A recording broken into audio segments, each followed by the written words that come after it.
IVM.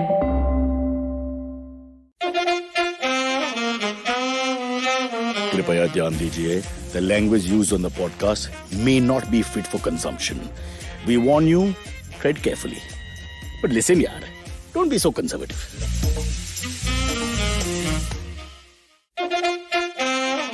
Yes, very excited because it's 6 p.m., which means we have a totally different audience. Our normal shows in the morning, the 32 people who watch are all morning people, but we have very different people here. It's almost like we have mothers in the morning and fathers in the evening. Well, more like grandmothers in the morning, grandfathers in the evening. No disrespect to those people who are actually tuning in. And for those of you who are tuning in for the first time, perhaps the last time, thank you. Now, before we start, I just want to brag. We lost the test match. We lost the WTC. We're going to talk to Nishad about that. He's a super expert. He loves the game as much as me, if not more. So we need him on. He's the kind of person that my wife meets the two of us together, she will shoot herself in the head. Imagine two cricket crazy people. It's a wife's worst nightmare. All right. I'll come to that in a second. But first, I have broken a world record. Silvery, Rishi, if you all can give some music when I announce it. I have broken my own record of bathing and then toweling off with only a really small hand towel. And this is not even, I don't have it now because it's been put inside the bloody wash. When I told them to keep it because I want to show people, I will show it to you later. I use a hand towel which is the size of a fist, basically. The size of your open fist. And yeah, that's a better thing. And I toweled off in 29 seconds. 29 seconds, fully dry, I exit. These are the kinds of things you can do during lockdown and make yourself feel special and good. There are many different sports in the world. This is one of them. And I defy you to try it and break my record with using just a small hand towel, 29 seconds drying. Come learn and experience the ABCDs of being queer with me, Shunetro, and me, Farhad, on our show Gay BCD. The two of us take you through our stories and experiences of being gay men in the city of Mumbai and have candid and sometimes downright scandalous conversations about sexuality, gay culture, and everything in between. Catch new episodes of Gay BCD every Tuesday on the IBM Podcast website, app, or wherever you get all your podcasts from. But in the meantime, we go to another sport which has been around from the 1870s, and we call it Nishad Vaidya. Nishad Pai, I've forgotten his full name now. It's Nishad Pai, and I've gone to Nishad Pai Vaidya, which is a distinct difference. I'll just call him Bobby. Bobby, are you there? Yes, Bobby, I'm here. How are you? Bobby, we're laughing and pulling leg and all that is fine, but it was a horrible last night. And I did all the Panwadi things, I did all of them. I kept the pant in the same place, hanging from the same place. I turned my phone upside down. I'm very superstitious when it's close to a win like Brisbane. So when things are, and honestly, when Ashwin took the second wicket, I was completely 100% sure that something's going to happen. Oh yes. And I was on air, which we will discuss later, and I was doing the commentary. And at that moment, I was like, okay, it's my first time on air, and I'll have to call a win of a New Zealand win against India. So, but I was still thinking maybe I could say something like Williamson finishes off in style, a magnificent strike into the crowd. It didn't quite come to that. You patriot, you. But listen, now that you mention it, in fact, for those who don't know, offline, I told him we'll start with the book that he's written and, of course, his commentary stint, which he's put his foot, he's touched the water. Hopefully, he's going to have a very long career in all languages. He speaks about 9. Let's talk about that first, Nishad, and then we'll get back to the cricket because I think our passions will run high and I don't want to, in the middle of that, abusing and screaming and shouting like a Punjabi wedding. I don't want to stop that flow there. So let's talk about Nishad the man first. Let's talk about the book, which you kindly sent to me, and my mom hijacked off me and read first. Firstly, when did you have the time to write it? You were in the middle of that IPL bubble. You were stuck with all these things going on. I think you had enough anxieties and pressures. You haven't had a date for 6 months. Those reasons are not to be explained. It's a year now, so let's not talk about that. So it's been as long as Jasprit Bumrah found his swing, is it? Okay, he's not known to be a swing bowler, so let's leave that. The book first. Oh, so the book I've started writing around December 2020. So it was between the two IPLs and, December 2020, and I finished between the two lockdowns. Between the two IPLs, the UAE one and the India one. So right. Anyway, but this is in a sense between the two lockdowns as well. I'm just trying to understand. Between the two lockdowns, this is the one, Twice Upon a Time. I insisted on saying between the two lockdowns and upset you. I apologize. That was short bowling like Neil Wagner. I won't do that again. Twice Upon a Time. There it is, about 1971, the great year Why is it a great year? Because Cyrus Brocha was born in 1971. I'm such an Landmark. idiot, huh, Nishad. I always think if I come closer, I can see the thing better. And obviously, Okay, that get it perspective is, closer. yeah, that's a little better. There Although I have we the go. book, so there's no need for that. Uh, okay, just tell us the reason of Twice Upon a Time, what the book's about quickly, and why at this point in your life do you talk about all that? So it is 50 years since this happened, and by no means do I want to. We want to forget what why What Ajit went Wadekar's before? team did in 1971, because it changed Indian cricket. Nobody expected them to go on to win two back-to-back away series, May I which interrupt? is in Four great yes, things. We beat West Indies, as you're about to say. We beat yeah, England, as you're about to say for the first time. I was born, as you were about to say for sure. And yes, Bangladesh was formed. And yes, now that's a uniquely great cricket nation as well. So back exactly. to you. Yeah. Yes, four great things. And you know what? Funnily, even my co-author Sachin Bajaj is born in the same year. So even he says that I hate 1971. 1971. I hate that year. Is he 71 born? Yes, Amazing. he's also Yeah. 71. So He's we what I call Hamara Bajaj. Go on. so it Sorry. was his idea. He said we should definitely do something because it's 50 years and it's a concept of marrying the internet and books. So which is why we made it a collection of anecdotes where you don't need to read the whole book. Just pick up a book, just pick up the book, pick one page in the middle and just read that anecdote, and you can sort of just take it on like that. You know what your perspective, this is like a dusra. Correct me if I'm wrong. So what you're saying is, it's not that the writer has become lazy. It's the reader who's become lazy, and you understood that as a marketing Yeah, salesman, and you figured, this guy doesn't want to work hard, so I'll make it easier for him. So this is from that perspective. Interesting. Yeah. yeah, it is from that perspective, mainly because people are not reading as much as they used to earlier. No, they're not. And they're not, and which is sad because I read a book a week. I'm sure you read a lot more. So Two, yeah, it looks three like and a half. yeah, three and a half. Yeah, but these are colored books, those small crayon things. Oh, by the way, there are adult coloring books which I will talk to you about later. I Erotic found stuff. that. I have no Very idea, but interesting. Mate. About cricket, right there. Now you get I'm Sunil's attention. The moment you say erotic, he wakes up. You say cricket, football, he goes to sleep. Huh. Yeah, yes, so it's exactly. great that you brought this back into life because the cricket is happening so thick and fast. I must applaud you for that. That people like yourself, the real connoisseurs, understand that we must not forget the past and what it must have been to be a small Indian team against these big, mighty West Indies, carry bloody sobers, and England in their pomp, and where they didn't even probably look us in the eye or seriously, and from there. I mean, the mind boggles at how we were able to beat these two giants in their den. Yeah, it is so mind-boggling because considering the odds that were stacked against them, remember before they went to the West Indies, they had already played 10 test matches there. They had lost 6. One were on one tour, which was the previous one in 62. They had lost 5, all 5 of them. And on top of it, Nari Contractor was felled by a bouncer. So that psychological impact was there. In England, India With Charlie Griffith's bent elbow. and that ball at Barbados, it was in a side game. So, but in England, India had played 19 test matches and lost 15.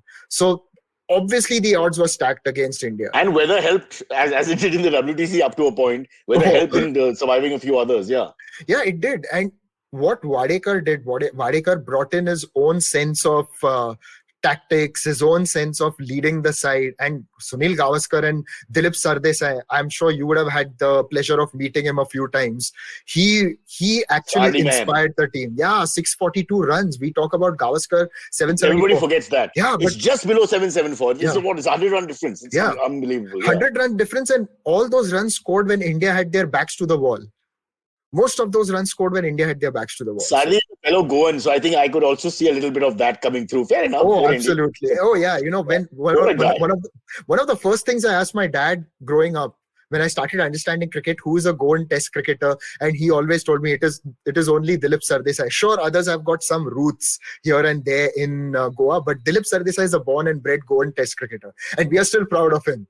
Well, after that, Swapnil Asnotkar nearly made it, but then disappeared after India, 2 IPLs.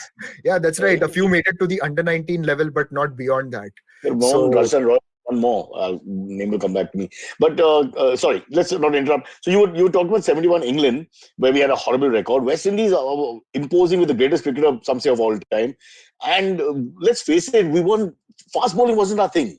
this team that went to England for the WTC is so far. This is not disrespectful to the team in 1971 that left. Nobody knew about this Gavaskar guy. He was just one, Mumbai, the other boy who got into the team. Nobody knew much about him. Exactly. And you've got the likes of Abid Ali and Solkar, who are mainly used to take the shine of the ball. Gavaskar has bowled one drop sometimes because he... opening overs, yes. Yeah. And then there was one story where he spoke about him bowling his first over in Test cricket. He was hit for 4. And then he bowled a bouncer to Rohan Kanai. And Rohan Kanai just looked back and laughed at him. And, those are the kind of things that India had to do because they wanted the spinners to come on later. Really, after he felt really bad because he named his son Rohan immediately after that incident. Yeah. He named his son Rohan immediately. And, it is funny because the spin legacy came through the 60s. But when India played its first test match in 1932, the fast bowlers are the ones who had made an impression back then. India actually had started as a fast bowling nation. Mohammad Nisar and Amar Singh. Amar Lal and all Amar that. Singh, yes. Amar Singh, which is a very potent, apparently, we would never really know, a potent bowling force, one being sheer pace and one being swing. Yeah, and Amar Singh, as Wally Hammond, who was only next to Bradman at the time, said that he came off the pitch like a crack of doom. Wow. So, that's the kind of appreciation they got now here in 71, nobody considering. And imagine this at the time when after India won in the West Indies, they are going to England and BCCI is trying to convince England to come to India for a test series in 1971 and play some number of games, and the ECB or the TCCB at the time, they were not ready to play those number of matches. And imagine today where everybody wants to come to India. So, and then even England used to say... What I've been saying, you want to wipe out racism, it's called money.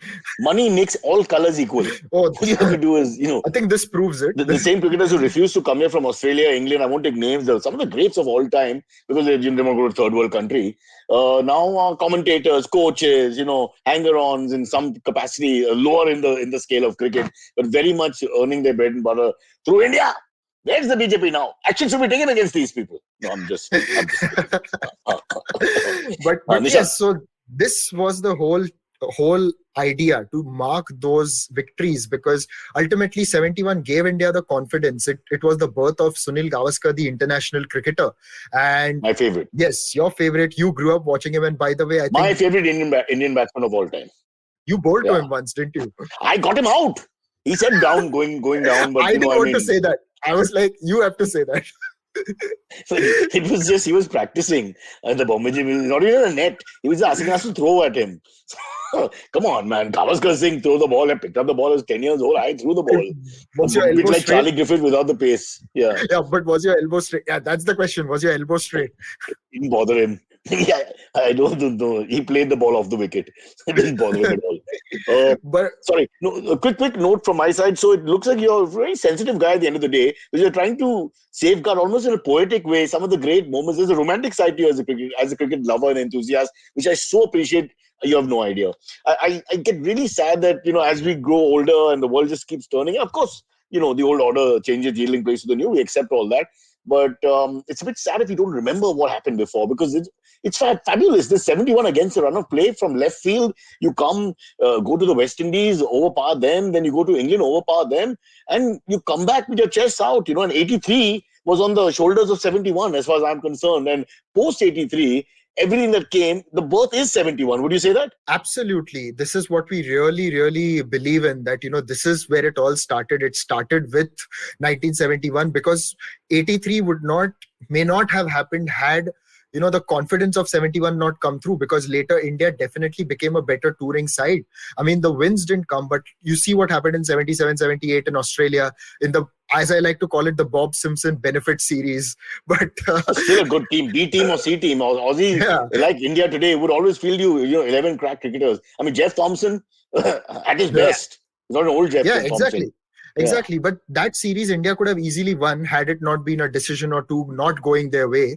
But India lost the series 3-2. And then they also did well in New Zealand. 79 England again chasing almost 400. 76 West Indies chasing 400 successfully.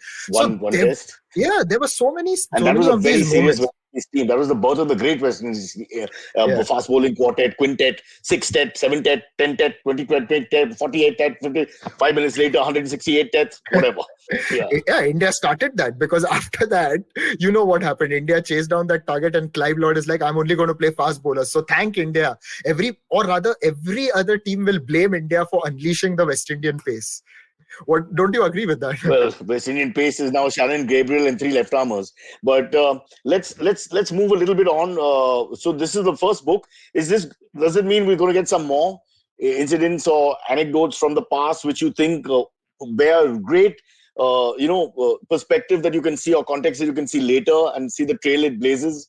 Yes, absolutely. Like the conclusion of the book, as we put it, was that they had a big celebration at the CCI. In fact, they had an open top motorcade from airport to the CCI, and everybody was greeted. And I know Professor Ratnakar Shetty, I think, was telling me that, he was a young man and he had seen that. And then years later, in 2007, when MS Dhoni and his team won the T20 World Cup, and they were given the same motorcade, and he was organizing that. So, he said he saw that and this. And then I was just reading through the reports of what happened in 71. These guys finished the felicitation at CCI. Vadekar hails a cab outside the CCI and goes home. And that's not something you would have expected in 2007. There is no way Mahendra Singh Dhoni could have hailed a cab outside Wankhede Stadium that day. Well, he could have hailed a cab, but I think the 32 guys with guns standing around him would have shot the cabbie. So, it's a different world. Okay, Nishad, we have to get into the test match. But so that's book number 1. Is there a book number 2 in the annual coming up? Yes, I've started writing. It's a thought at the moment. Just trying to give us an idea. I don't give it away. Just an idea. Well, an idea would be, again, the T20 World Cup. With that coming with India's win. Yes, the win. Yeah. Okay. That's the main. And then we can see from yes, because I think we all, a lot of us who work in cricket, we owe our livelihoods to that victory because it changed cricket. I owe it to the fact that I am very close to Sharad Pawar, ex-BCCI boss and one of the big men of India, and I just pulled a few strings. No, I'm kidding. So you also dipped your feet, and I know for those who don't know Nishad that well, he's a cricket lover, but he wants to actually be a commentator because he's a fine reader of the game, as you can see, and he enjoys commentating on the game. And we've done a couple of shows together, and he's very happy to commentate over the commentary. I believe Ravi Shastri used to do something like that. His ex-wife actually, used to say that, he would put the mute on and then carry on the commentary to test himself and things like that. And so, I mean, one thing leads to another. It's like why you finally land up getting married. You decide. I was wondering when that analogy would come in. Yeah, you decide that before you die, you need to hurt yourself even more. And so 3-4 things that you do, like the mutual funds that go nowhere. Following a GDP that's sinking, actually going up right now. But is Aisha listening? Aisha's on. She's in Alibag. So. Okay. She's very happy with the New Zealand victory. No? That shuts us up for a little while. You don't understand how wives are. It's not like they're not patriotic, but it's just suddenly because all that talk, excitement, that non-stop conversation between all the people, it goes numb for a little while. What they say when Bradman would get out, the hush when Bradman enters the stadium was one thing because it's Bradman and there'll be a hush of anticipation. But when he gets out, it will be like, as we saw Tendulkar and Virat Kohli and all in our time, there will be just silence. The same thing with the spouses. Because suddenly we've lost our personality for a little while and they're so happy. Yeah, New Zealand! In your face! Hindi commentary. So you started there. Commentary, and you had your first taste of it. What was it like? Oh, it was amazing. So this was for Digital 2 Sports, which has got the ICC audio rights for the web. And it just so happened, it's really funny. Like, I've been waiting for this a long time. And I was here at my friend's place. We all had collected our group. Some of us, don't worry, we all are vaccinated. So, and we were just... But no slow dancing. Beta. No slow dancing. Anyway, so I was just having a drink and I get a call 12:30 at night that tomorrow, there's a slot. Would you want to come? And I'm like, oh my God, it's a debut. And I'm pretty happy by then. And then, okay, I somehow recover by. I think you're chemically happy. Chemically happy, yes. I was quite chemically happy. But then I was quite fine the next morning, made it through. And fortunately, it worked. And because I've been working on Hindi as well, in the 2019 World Cup also, I reported in Hindi. And it really, really set me up for this because I could sort of, that Hindi flow was there. And it was quite interesting because we had to mark it with English, and we were getting YouTube live comments as we are getting on this video, which our producers would put on screen and we would interact. We also had Snehal Pradhan, who's a former India cricketer. So a lot of those technical questions about fast bowling in England, they were also coming through, which we used to throw it to them because I didn't want to give anybody wrong advice on how to swing or seam the ball. And then, so it was really fun, like calling the game that way, just a different take to do it over the internet with people commenting. On radio, otherwise it's generally just you, but here we had people commenting. It's also a little pressure because it's like a tennis match. You can't just keep talking. You have to take a look at what's happening and sort of reply to that as well. Yes. So it's probably the new style of commentary, which is going to be the future in any case. Yes. You might as well get used to it. But it was fun. It was fun, and one of the briefs that the producers gave me, which I love doing, is to talk about stories. So they told me, if you remember a story or a statistic that's in context of the game, dish it out. So we would just, dish some statistics, some trivia. And all. The thing that I'm getting asked on my chat is, did you wear clothes since it was more like an audio thing? Of course. I mean, the video it was on video actually. Snehal it's a YouTube live video. Okay. It's a YouTube live video. So damn it, Nishad. So it was screwed up all my plans so far. Oh, I had to wear a shirt. I had to borrow a shirt because I didn't have it. Hey, I was here at my friend's place. This is how the Harsha Bhogle start. Exactly that. He didn't even have a pair of glasses on him the very first time on radio. But he figured it out. The next day, then I got my parents to VFast my wardrobe here. So that's how it worked out there. How far are you from home? Oh, I'm in Bandra, right? I live in Thane though. Ooh. So I just come here because I had quite a bit of work. In cricketing terms, he lives in Southampton and the home is at Lord's. So yes, it's not going to be an easy fix. Exactly. Okay, I have got to open the door for a second, Nishad. This is a lot of pressure because my Saluki, who's a cricket lover, is right there. Can you give us a taste of the commentary for 30 seconds while I rush and come back? Will you be able to hold the audience? Yeah, I can. Cyrus Brocha अभी mic नीचे रखते हुए जा रहे अपना दरवाजा खोलने. अब ये देखना है कि ये अभी कब वापस आएंगे. थोड़ी आवाज आते हुए साइरस, क्या आप 30 सेकंड में वापस आएंगे? और ये आ गए साइरस ब्रोचा रक्षात्मक ढंग से, कोई डैमेज नहीं. और इसी के साथ IVM पॉडकास्ट कंटिन्यू करेंगे अपना पॉडकास्ट. मेरे साथ निशाद पै वैद्य जुड़े हुए हैं साइरस ब्रोचा. और ये हवा में जा रहा है और ये विक्स की गोली लो, किश दूर करो. I miss those days. Halfway through the comedy the ad would play. Do you have any idea of the 90s? It was just so romantic. And ye BSNL chauka connecting India. And overriding. There's no that online editing skill was very different then.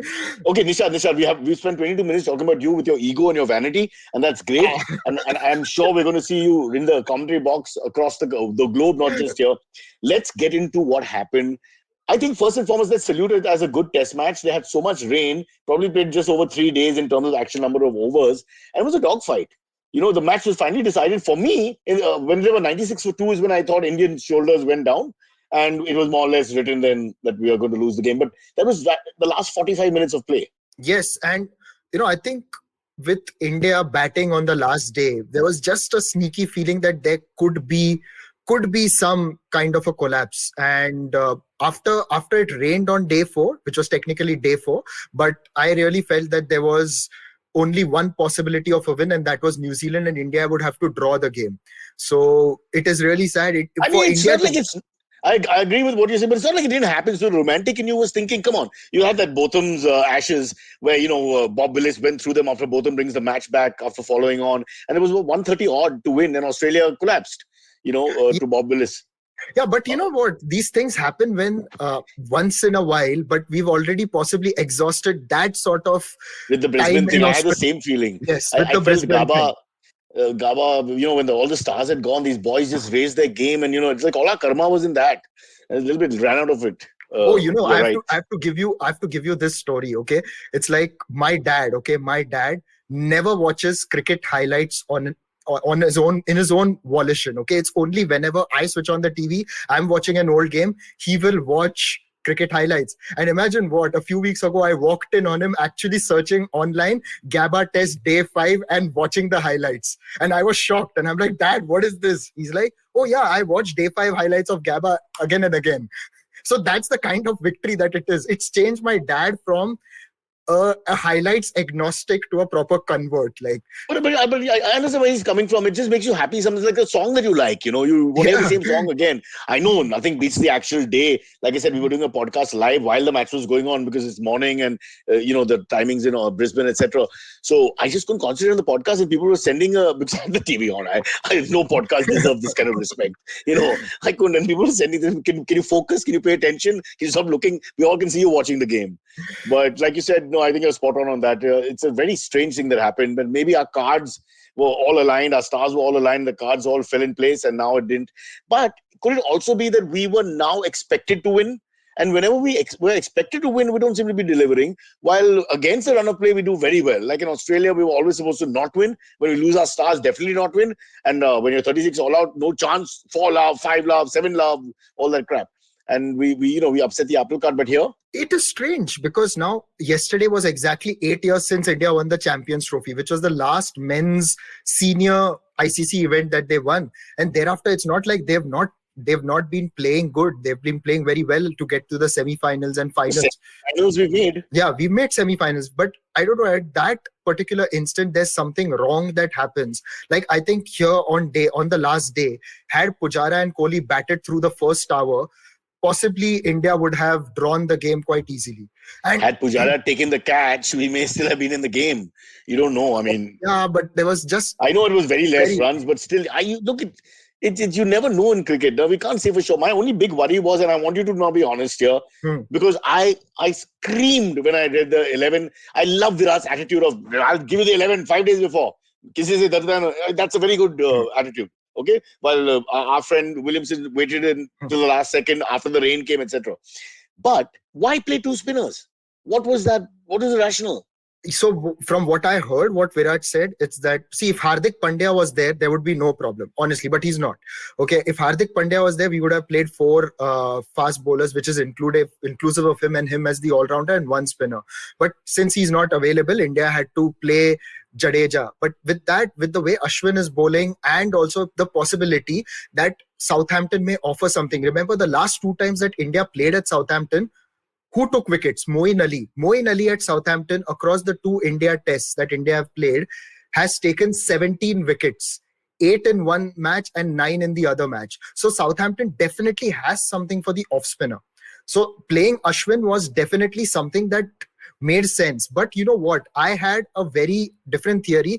I was hoping for Shardul Thakur to be in the side because he's got a different thing to him. He'll swing the ball. He bowls with a lot of aggression.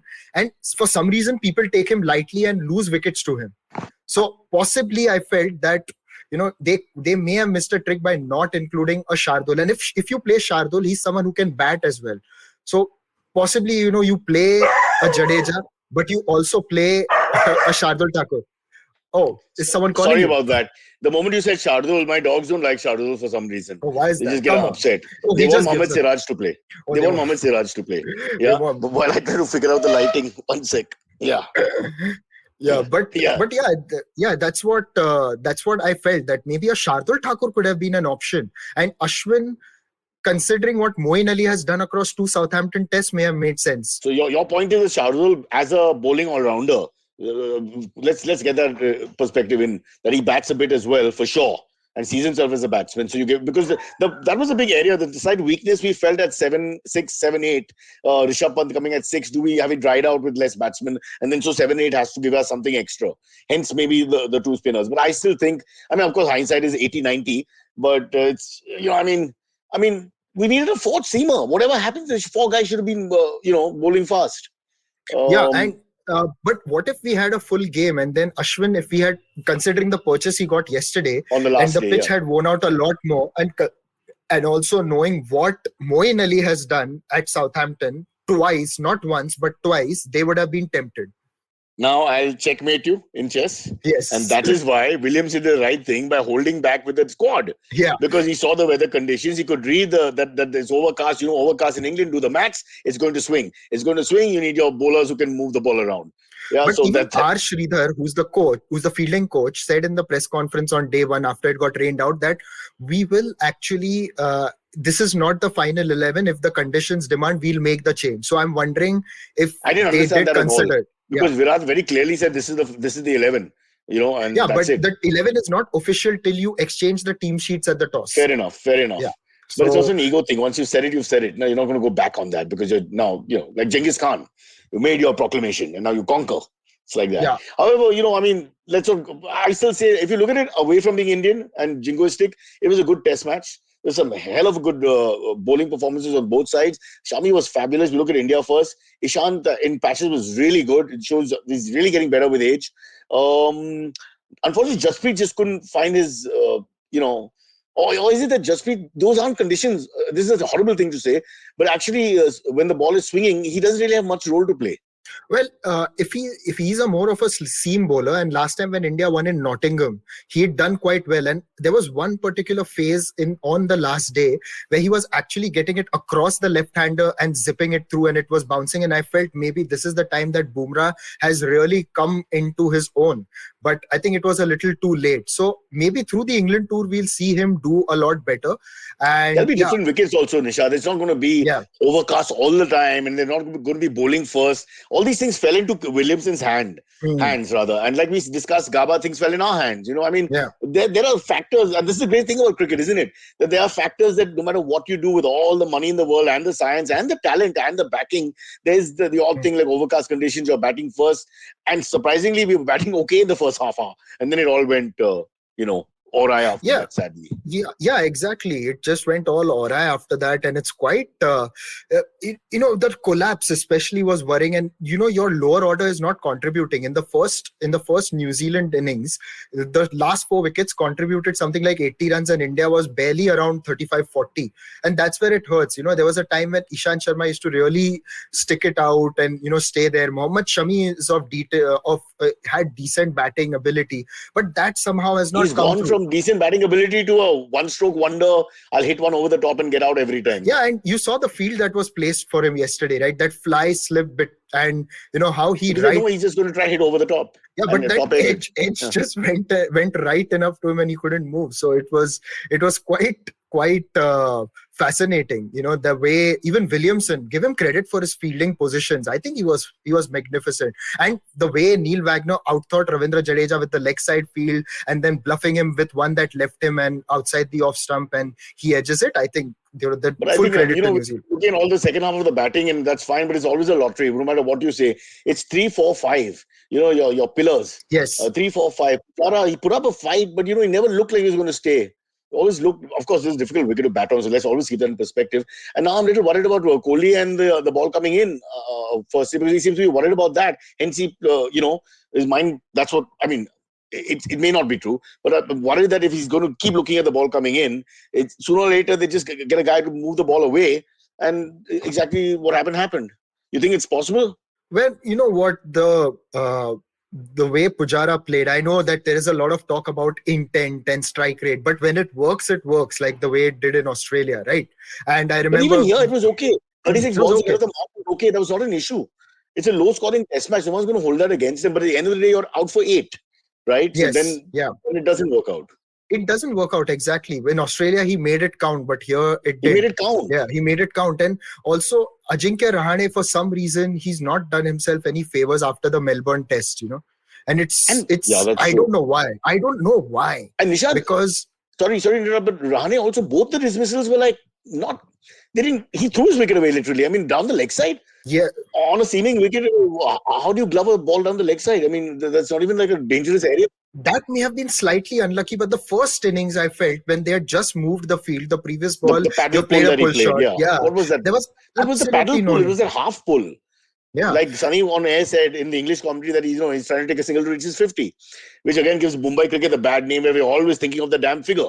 I don't know if that's really the truth. We never know what the truth is. You start thinking negatively about all these things. He's 49, looking damn good, looking the best of all the batsmen for me on that day. And then suddenly, first he was irritated, I think, with a couple of short balls from Wagner before that, and he didn't pull properly. So, it wasn't his day for pulling, or this is not the wicket for pulling. And the next thing you know, he plays this half-hearted shot, neither a pull nor a glide, just a sort of pat pull. Yeah, and have you noticed one thing about Ajinkya Rahane is that when he's batting and if he gets into that zone when a lot of runs have not come on, he gets into that breakout zone where he just wants to attack the bowling. It works sometimes and he wants to impose himself immediately, but Reminds me of Steve Waugh a little bit. Where he starts by hitting a few boundaries and then suddenly goes back into normal batting after 20. Yeah, so maybe that's. I thought in Australia that was planned. Yeah. Because he came aggressively and then he started batting properly. It was like a rhythm thing. I was okay with it. But, you even said that you'll change your son's name to Ajinkya after that 100 at Melbourne. Listen, again, that was fabulous. The captain had gone. We had lost so badly. I mean, he rose to the occasion. Nishad, come on. Both of us had tears in our eyes. Yeah, we had. He was the hero of 2020. He was. But this is cricket now. He was. And that Australia series itself was so magnificent. Recently voted by ICC as the ultimate test series. Although for me, the 2001 series is a lot more closer to my heart. Yeah, because I think that Australia team was supreme. And also, exactly that. And also, this Indian team, you expect them to win now more often than not, quite frankly speaking. So even with following on. Yeah, following on. And that guy batted like Ven Goparupu is like, it's another level of batsmanship. Oh, yeah. Everybody else couldn't get a run. Rahul got a 50 in the first innings, if I remember correctly. And Lakshman, that's it. There's a comment. Kashin is saying, Ajinkya Brocha. He has a nice ring to it. Ajinkya.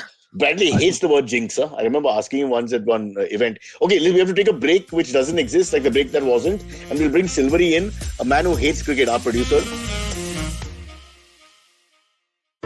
Hey everybody, welcome to another great week on the IVM Podcast Network. If you're not following us on social media, please do. We're IVM Podcast on Twitter, Facebook, and Instagram. I'd like to thank the sponsors on the network this week, Cred and Sia. Thank you so much for making this possible.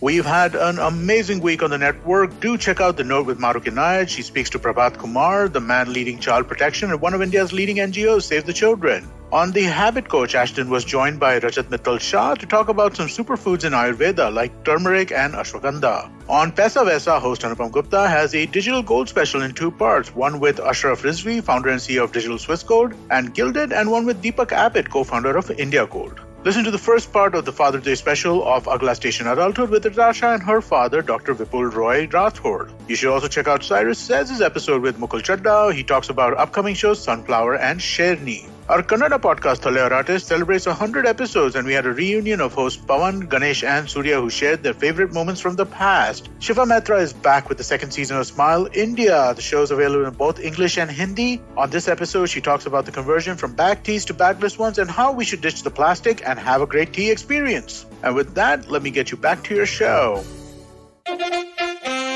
Follow me at Instagram and Twitter on Bored Brocha. I'm so bored, I need your help. I need your love. I need your touch. Okay, just follow me. Antariksh, known as Silvery. By the his mom featured on the week that wasn't. Who? FIFA, Fernando Ignatius Figueira Almeida. Yeah, he's there. He'll be there. We're shooting tomorrow. He's very much there. Fantastic. I was wearing the Portugal. He was thrown over Europe because he said he had COVID, because he didn't complete the sentence. It was COVID vaccine, but they didn't hear him, and you haven't seen the episode. So, yeah. I was wearing the Portugal jersey last night, and at least we managed to draw. So, yeah, but I got to tell you something. There's some divine justice now that we move to football in the fact that the man who took 2 Coke bottles away had 2 own goals the next day. I thought that was hilarious, But then he got 2 penalties. Let's leave it there. So you're a Portugal supporter. Okay. Silvery, back to the cricket. We'll do football some other time because Euro Cup is still on. Yes, of course. Do we have any questions on the WTC final? Yes, we have quite a few. First one comes in from Vinay Nair. He says, should there be some way to decide a winner if the WTC final ends in a draw? The probability of joint winners will be dangerously high otherwise. That is not good for test cricket. Sunny also said the same thing, Nishad. But how do you do this? Because India was higher on ranking in points. So in many sports, if it was a point issue, maths issue, then India wins, right? If it's a null and void final, right? But would that be fair? Because cricket is the one game where you can actually be the worst team all 5 days and cling to a draw. Exactly. Just somehow or the other. And that's the beauty of cricket, which I love, frankly. Unlike a tennis or... I was thinking something like possibly a first innings lead like we do in Ranji Trophy. But that's also something that's not very convincing. But I would ideally want to see, in a utopian world, I'd want to see a 3-match test series. So if it was, say, India and New Zealand, 1 test match in New Zealand, 1 in India, and 1 in Dubai. So you've got 1 at home, one at home for each, and 1 in Dubai. 2-1. Yeah. It's not fair. See, there's no question in my mind that we'll beat them on all tracks except seaming tracks. Yeah. Okay, like in New Zealand and England. Yeah. We'll probably beat them in Australia. We'll beat them the ball in just Australia. remains hard. We said we've got the back foot. We've got all the best batsmen now and in the world. So if you're asking me on different surfaces, I'm pretty clear that India would win 9 times out of 10. But we've lost 3 times in a row to New Zealand, which for such a big team is, a little bit of a high score. We lost 2 and now 1. That's 3, and in 2 different surfaces. Slightly different surfaces. And they've got the better of us in ICC events anyways now. But they deserve We last beat them in 2000. They've also had such bad luck, like how England stole the World Cup from them. And this quiet fellow doesn't say anything bad. He's a well-behaved gentleman. He reminds me of me, Nishad. Oh, yeah, The guy who opens the door for the ladies, pulls the chair out for the friends, always offers to pay. And like the way it happened, and I was fortunate to be there, 2019 World Cup final. Like him, you too will get a standing ovation from the world's media. For being the nice guy who finished last. Absolutely. Right. That's my book. That's my book.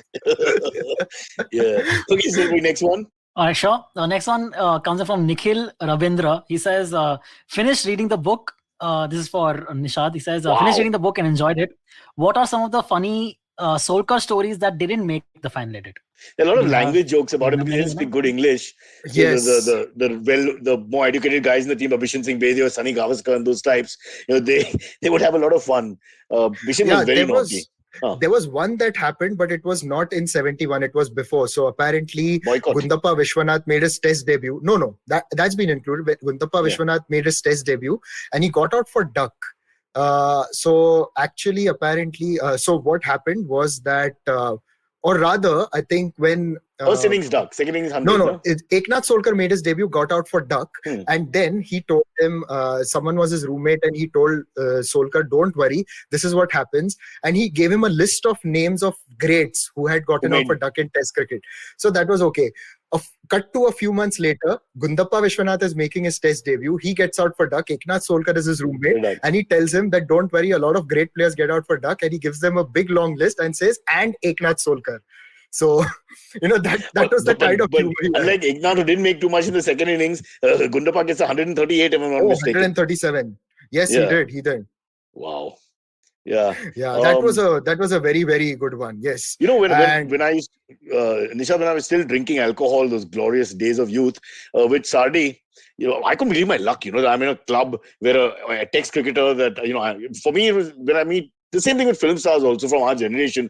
There's awe for Amitabh Bachchan. You cannot feel that. I love Varun Dhawan. He's a really nice guy, but don't feel that. It's like just another guy. So the same thing with, when you've seen these guys like a Gavaskar or a Vishwanath or a Sardesai, you're in awe of them. Then when I finally got to drink with Sardi, as in he's treating you like an equal and sitting and talking. And he was so straightforward and frank and blunt. And he loved Kunal, of course, who knows nothing about cricket, because that was like the greatest comedy ever. He'll turn to Kunal and, in Marathi, he would ask him about Karl Hooper's stance. And Kunal would say, Hooper, it would be like that, and then there would be 5 minutes of looks across the room or whatever.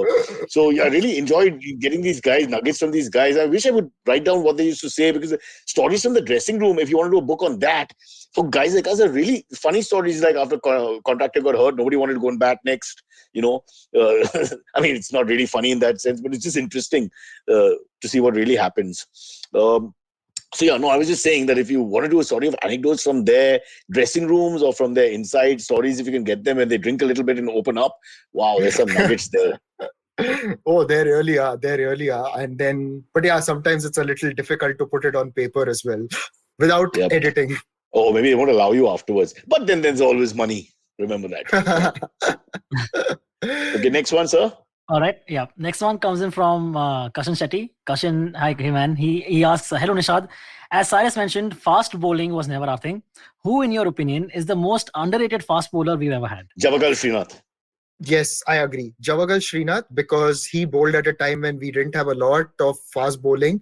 We didn't have much of a strength at the other end, and he still made it count. Especially remember that 6-wicket haul at Ahmedabad. On a dust bowl, he looks unplayable.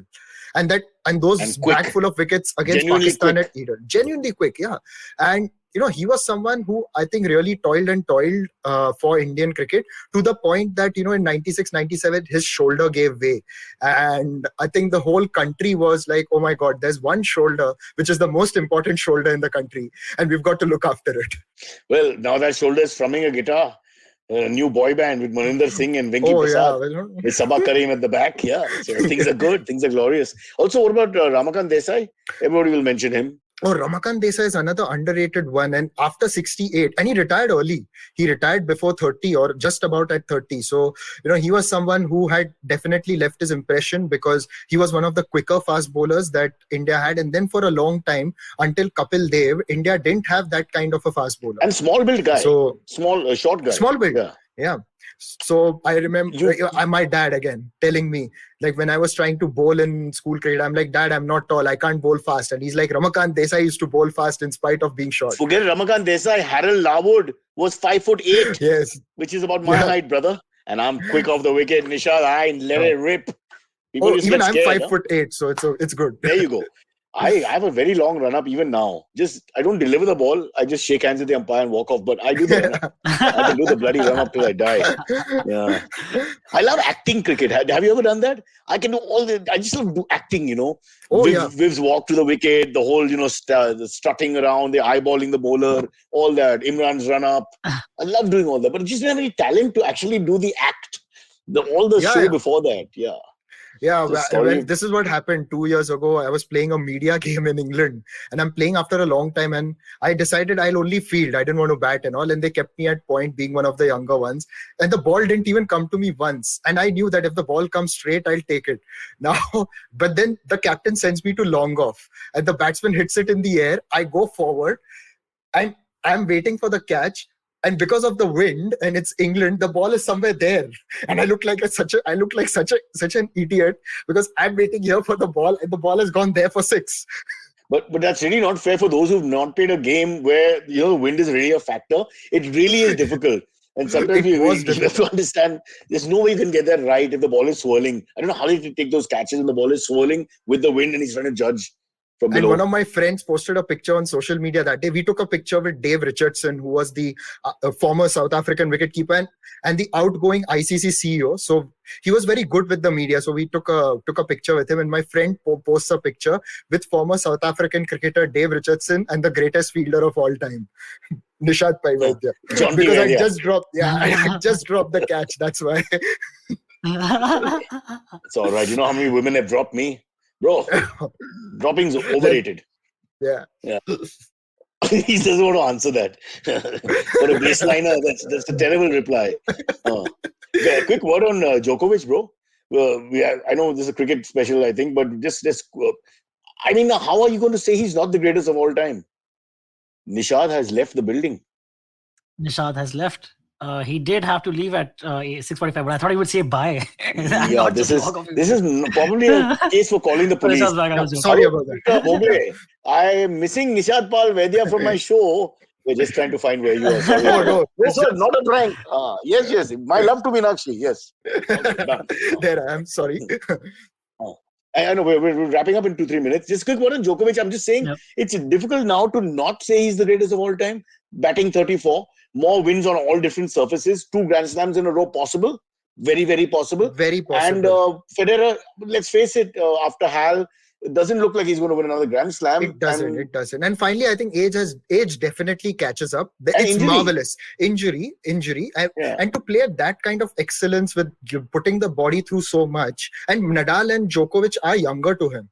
So, and Djokovic obviously doesn't get the kind of credit that, say, a Nadal or a Federer does.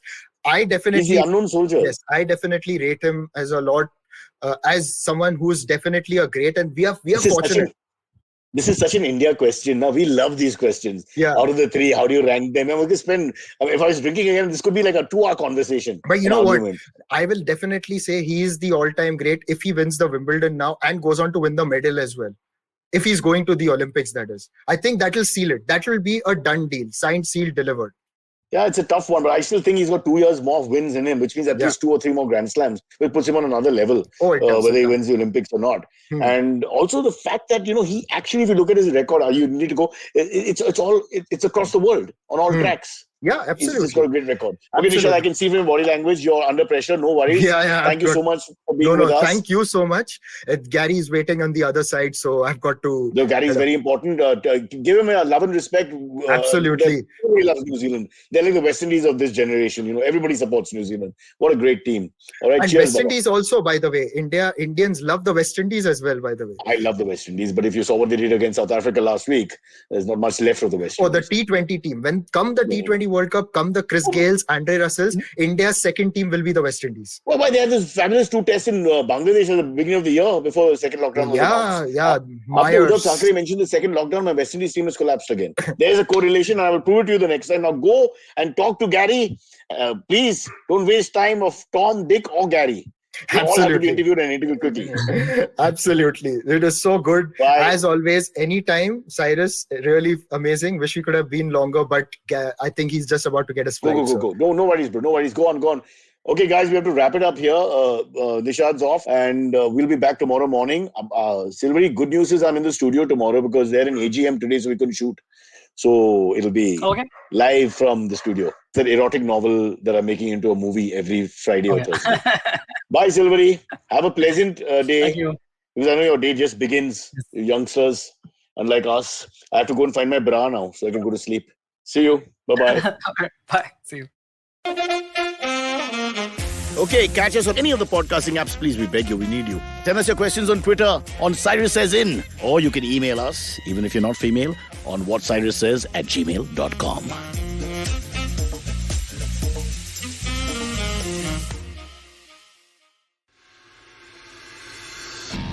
If you love cricket, listen up. The Edges and Sledges Cricket Podcast is here for you. Hosted by DJ, Varun, and me, Ashwin, we bring a fun, fresh fan's point of view to talking all things cricket. Sometimes it's just the three of us, sometimes we have guests, including current and former international cricketers. For new episodes every week, check out the Edges and Sledges Cricket Podcast on the IVM app, website, or wherever you get your podcasts. Hi, I'm Zarina Poonawalla, host of the Empowering Series podcast on the IVM network. I happen to be a peak performance coach and leadership coach by profession, and I'm here to share with you productivity tools, life-altering techniques, and real life hacks to help you achieve your maximum potential in everything you do, your relationships, professions, careers. So tune in every Monday to unleash your inner power. Be safe, be well, be empowered.